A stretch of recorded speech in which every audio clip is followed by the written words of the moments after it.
Enough! I'm just an unwanted child anyway. A young girl screams with all her might, longing for her mother's true love. What is a family really? As I ponder this eternal question, I hold the crying girl in my arms. My name is Emily. I became pregnant for the first time at 32. My husband Kenneth is 35 and has a child from a previous marriage. This is my first marriage, but Kenneth's second.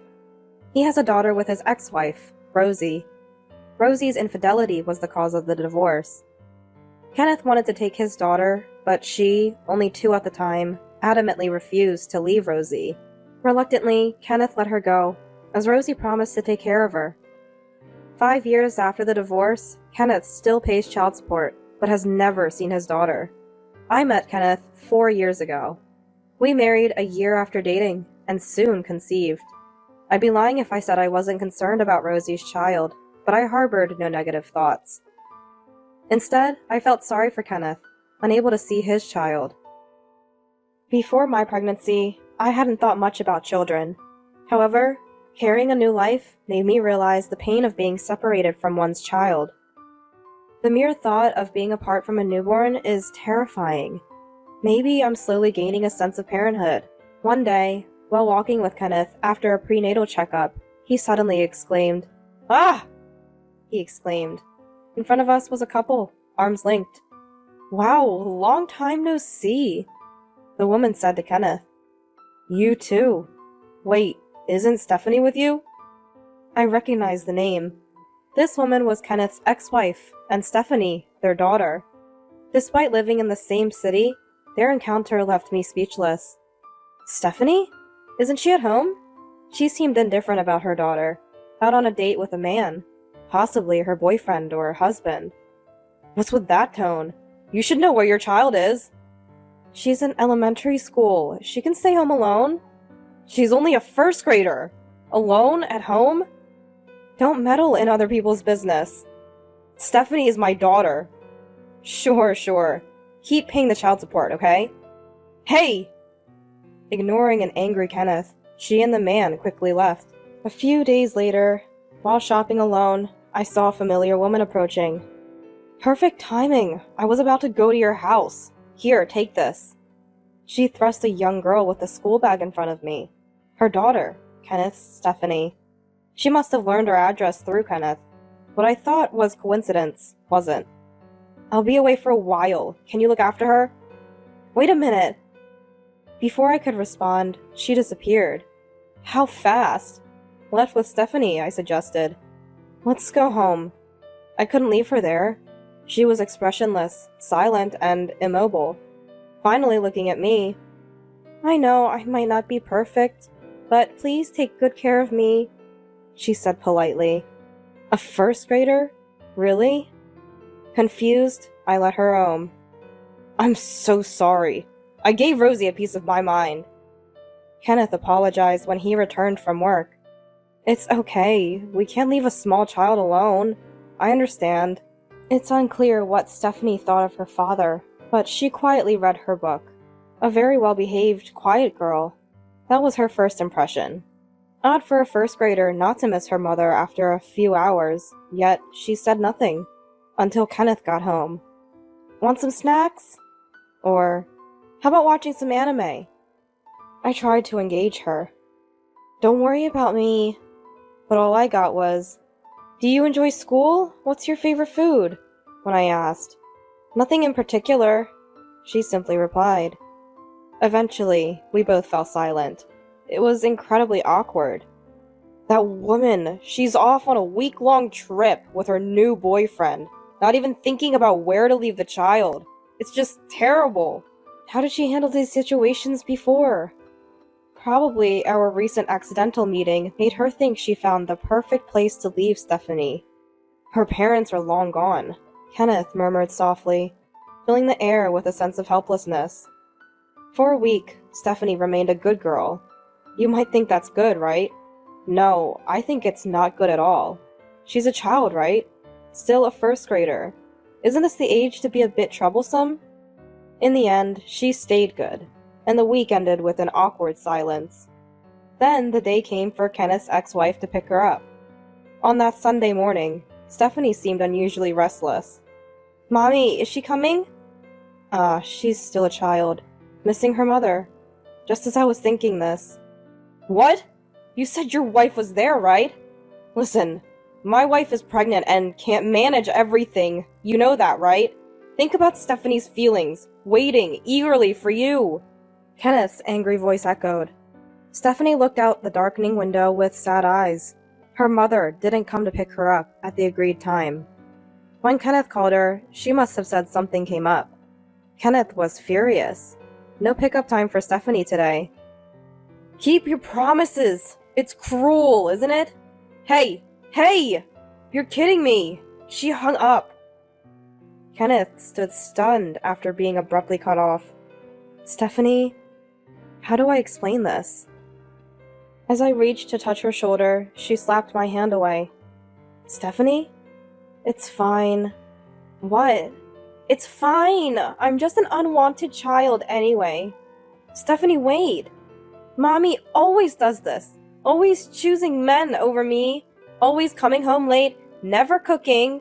Always just fast food from the grocery store. Just bread for school trips. Never coming to classroom observations. And she won't come to the upcoming sports day, either. Stephanie. Tears overflowed her eyes. Am I unwanted? Am I just a nuisance to Mommy? I kept my promise, I was good. But Mommy. Stephanie. Unable to hear more, I hugged her tightly. At that moment, he probably couldn't hold back anymore. Stephanie burst into tears. She must have been holding back all this while, believing that being good would make her mother care. There were no unnatural injuries or shabby clothes on Stephanie. Her mother provided care, in a sense. But what a young child needs most is love. A tight hug, a gentle stroke on the head, to be told, I love you, you're precious. That's what she never received from her mother. Stephanie! Kenneth couldn't help but embrace her too. Dad! Their relationship had been awkward all week. A father and daughter, connected by blood, looking alike. But between them lay a thick wall, built over the long months of not being able to meet. However, the moment Kenneth hugged Stephanie, it felt like the wall between them crumbled. For a while, the three of us continued to embrace and cry. Eventually, her mother came to pick her up, but not until another week had passed. A month after Stephanie returned to her previous life with her mother. I want to take Stephanie back. Kenneth spoke to me with a serious expression. It's okay, I immediately replied. Are you sure about deciding so quickly? What are you talking about? I've thought a lot over this month. If you hadn't brought it up, I would have suggested it. Really? Yes. After all, Stephanie is your daughter. Your beloved daughter. And she's going to be the big sister to our baby. I rubbed my swollen belly. At that moment, as if agreeing, the baby inside kicked. Overwhelmed with happiness, I looked at Kenneth. She needs a family that loves her, not just someone who lives with her and feeds her. She needs a real family. Emily, let's go get her. Our precious Stephanie. Thank you. Honestly, I still don't feel like Stephanie is my daughter, but she must feel the same. To her, that woman is her only mother, and she can't see me as a parent. That's okay. Better than leaving her with that woman. I can't bear to see her cry like that again. It doesn't have to be a mother-daughter relationship. Family doesn't have to be just that. That's what I want to believe. But we shouldn't force her. We need to talk to Stephanie first and understand her feelings. Yes, her feelings are what matter most. Thank you. It's something I can't do. Dad, you should do it. Of course. I'll also consult a lawyer to make sure we can get custody without any issues. Please do. And so, we began preparing to welcome Stephanie. But things moved unexpectedly fast. Starting with Stephanie's sudden appearance at our house. One day, returning from a baby checkup, I found someone sitting in front of our house. It was Stephanie. What happened? Mommy? She burst into tears. Her hands were incredibly cold. How long had she been sitting there? Seeing Kenneth rush home early after my call, she cried again. After she cried herself to sleep, Kenneth called Rosie. What? You don't want her anymore? What does that mean? Rosie's voice came through Kenneth's phone on speaker mode. So my current boyfriend doesn't like kids. I can't keep her here. Just don't let the man into the house. He wants to live together, but I can't just abandon Stephanie, right? I don't want to be accused of being cruel to my child. Leaving her outside our house is cruel enough. What can I do? I just delivered her to her father's house. She's yours, Stephanie. You raise her. Fine. I get it. I'll raise Stephanie with all my love. She'll never go back to you. Is that what you want? That's what I'm saying. Oh, and I can't pay child support. I have no income. I don't expect anything from you. I'll see a lawyer tomorrow to start the process of changing custody, so make sure you cooperate. Okay. My boyfriend is calling. Bye. With a flippant reply, she ended the call. A long silence followed, broken only by Kenneth's deep sigh. I'm sorry. Don't apologize to me. Right, I'll check on Stephanie. Please stay with her. Emily? Yes? Thank you. I returned Kenneth's tired smile with my own. I didn't know what would happen, but just like the child in my belly, I was determined to protect Stephanie too. That decision, however, didn't make the sudden start of parenting easy. I hate this! I don't want it! I won't eat it! Don't talk to me! The complete opposite of her previous visit, Stephanie was now a difficult child. Probably due to the anxiety of being away from her mother. She needed to vent her feelings. I endured patiently. You can't throw things just because you hate them. Everything has life. You won't grow if you don't eat. You can't communicate if you just keep to yourself. Tell me about yourself, Stephanie. Gradually, as I continued to interact without faltering, her attitude began to change. As my due date approached and I was rubbing my growing belly, Stephanie hesitantly came closer. Seeming curious about my belly, I asked her, Do you want to touch it? Can I? Of course. Just gently. Yes. With blushing cheeks, Stephanie gently touched my belly. At that moment, ah! The baby kicked. It's saying it can't wait to play with you. Did it kick because I touched? Is the baby mad at me? No, not at all. It's saying it's excited to have you as a big sister. Big sister? Yes, Stephanie, you are this baby's big sister. Really? I'm a big sister. Although she wasn't blood related to me, she indeed was the baby's big sister. That thought felt strange to both of us, and we shared a smile.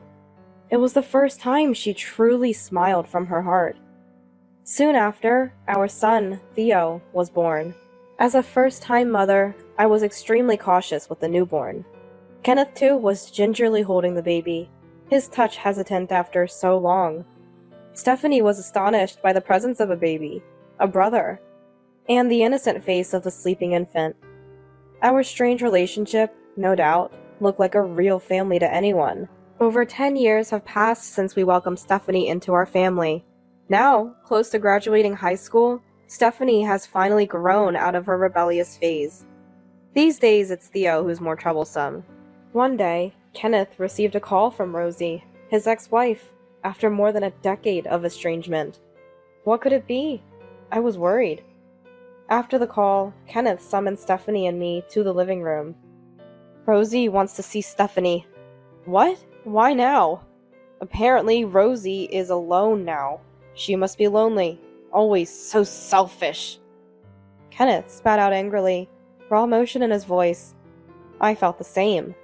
After all these years of ignoring Stephanie, not even trying to see her? But the decision to meet or not was Stephanie's. Kenneth and I looked at her. Stephanie, it's your decision. To Kenneth's question. I want to see Mommy, she said. I see. But just to meet. I don't want to live with her. I momentarily thought she couldn't forget her biological mother, but her next words surprised me. My place is here, with Dad, Emily, and Theo. Here. Only. Stephanie. But still, Mommy is Mommy. Please understand my desire to see her. Of course. She has grown up, become an adult. I was moved to tears by her ability to express her feelings so clearly. Stephanie calls me by my name. I'd be lying if I said it didn't bother me, but I don't wish for her to call me anything else. In any form, we are a family. That was enough for me. And then, Stephanie went to meet Rosie. She planned to stay for a few days during the long weekend. I was worried. What if meeting Rosie made her feel that she preferred her real mother? What if she wanted to live with her? I had no right to stop her, but I feared Stephanie might get hurt. My only wish was that she wouldn't be hurt, or end up in tears. But Stephanie came back to our house. She returned the same day, even though she was supposed to stay over. What happened? Kenneth and I were surprised. She told us, I met Mommy. We talked about a lot. Her conversation with Rosie went like this. You've grown so much. Well, it's been over 10 years. What will you do after graduating high school? I'm going to college. Wow. Then you'll get a good job, won't you? I've decided what I want to do, and I'll work hard to achieve it. Amazing. Just like my daughter. Stephanie gave a wry smile, but Rosie didn't notice. You must have been uncomfortable living with a woman who's not your real parent. That's not true. Emily was very kind. The packed lunches for school trips were delicious. We even ran in the parents' relay at the sports day. She always came to classroom observations. It must be nice to have so much free time. Rosie laughed mockingly, and Stephanie couldn't overlook it. That's not fair. You never did anything for me. Mommy was very busy. You weren't working, were you? Well, I managed the child support from Dad. Huh? That stopped when you went to live with Dad. I've been struggling. And now I don't have a boyfriend, so I'm totally out of money. But if you live with me, it'll be fine. Huh? If you take up part-time jobs, we'll manage. You can work hard, right? What are you saying? I'm not living with you. Stephanie said with quiet anger. I came today to put an end to things. I've always wanted to tell you something. What is it? Thank you for raising me until elementary school. So you're going to repay the favor? Wait, listen to the whole story. And thank you for leaving me with Dad and Emily. They loved me very much. Emily gave me the love you never did. An overflowing love. That? Rosie was speechless, her body rigid. Family can be formed without blood ties. That's what I learned. My family is only those people. Mommy is mommy, but not family. I wanted to say goodbye properly. Goodbye, Mommy. I won't see you again. Wait! What about my life? That's not my concern. Find another boyfriend? Sorry, I'm really sorry. If you resent me for the past, I apologize.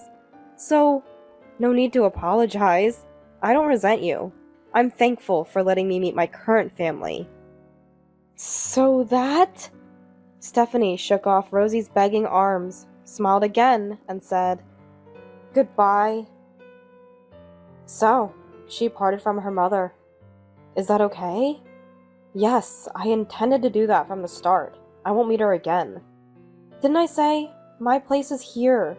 My family is everyone here. Dad, Theo, and Mom. Huh? I was momentarily confused by what she called me. Surprised, Stephanie. Making a funny face, she said with a laugh. What did you just say? Mommy is Mommy. Dad is Dad. Theo is my brother. And Emily is Mom. Right? Her cheeks flushed with a shy blush. Mom, Stephanie repeated, and I couldn't hold back anymore. Stephanie! Wow! She looked puzzled as she embraced me, tears streaming down my face. Really, Mom always cries so easily, she said, laughing.